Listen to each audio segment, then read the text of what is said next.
গত ম্যাচে টরন্টো এফসির সঙ্গে ১-১ গোলে ড্র করার পর আজ বুধবার শিকাগো এফসির কাছে হেরেই বসল লিওনেল মেসির ইন্টার মায়ামি। সেজ স্টেডিয়ামে শিকাগোর কাছে ৫-৩ গোলে হেরেছে মেসির দল।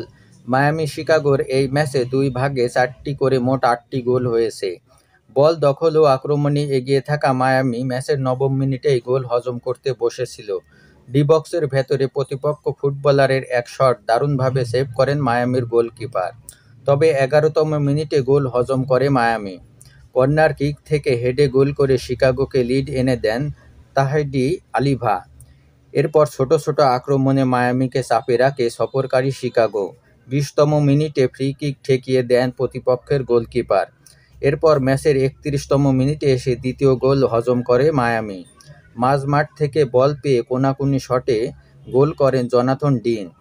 এর ৮ মিনিট পর ম্যাচের ৩৯তম মিনিটে এক গোল পরিশোধ করেন মায়ামির টমাস ভিলেজ। কিন্তু প্রথম হাফের শেষ মুহূর্তে আরও একটি গোল হজম করে বসে মায়ামি।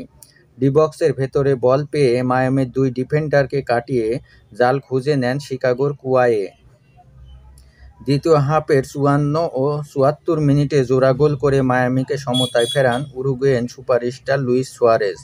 প্রথম গোল আসে রড্রিগেসের অ্যাসিস্ট থেকে, দ্বিতীয় গোলের অ্যাসিস্ট করেন জর্দি আলবা। কিন্তু এরপর আরও দুই গোল হজম করে বসে মায়ামি। ম্যাচের ৮০ মিনিটে জাস্টিস এবং ৩ মিনিট পর ব্রায়ান গুতেরেস মায়ামির জালে বল জড়ান। ফলে ৫-৩ গোলের বড় জয় নিশ্চিত হয় শিকাগো এফসির। এই হারে ৩১ ম্যাচে ৫৪ পয়েন্ট নিয়ে পয়েন্ট টেবিলে ৬ নম্বরে লিওনেল মেসির ইন্টার মায়ামি। আর ৩২ ম্যাচে ৫১ পয়েন্ট নিয়ে ১২তম স্থানে অবস্থান করছে শিকাগো এফসি।